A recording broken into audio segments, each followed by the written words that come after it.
Се додека институциите на системот служат како евиденција на случаите со семејно насилство, нема да има вистинско справување со оваа проблематика, сметаат и алармираат социјалните работници. Главната потреба за промена е неказнивоста, но и целокупната општествена поддршка кон жртвите поради нивната недоверба во системот. Пријавувањето, односно евиденцијата на ваквите случаи е речиси секојдневно. Во изминатите 8 месеци од оваа година во секторот за внатрешни работите вкупно регистрирани, финално заокружени со соодветни поднесоци, односно пријави и целосно расчистени се 75 кривични дела поврзани со семејно насилство, во кои вкупно биле инволвирани 80 сторители.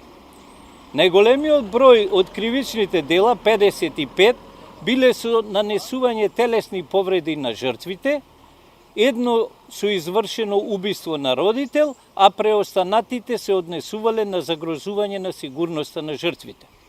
Голем дел од кривичните пријави на суд поминуваат со условни казни, па нема суштинско казнување на сторителите. Заради целосната стигма од општеството, заради несигурноста на самите жртви на семејно и родово базирано насилство, често пати самите жртви се откажуваат во текот на процесот и се враќаат повторно кај насилникот. Социјалните работници поради ова мака мачат како да ги охрабрат жртвите, пред се жените да ја истераат целата постапка.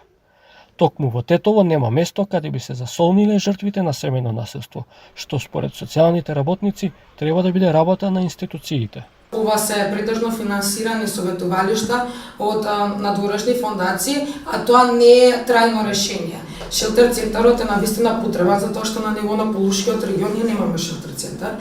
И сето тоа го отежнува, ја отежнува самата постапка, да жртвата која што пријавила насилство, а постои интервентна потреба да се смести во определен шелтер центар, мора да се носи надвор во други градови. Во изминатите 8 месеци, полицијата е евидентирала и над 206 случаи на поплаки поврзани со семејно насилство, кои содржале психичко, физичко или економско малтретирање.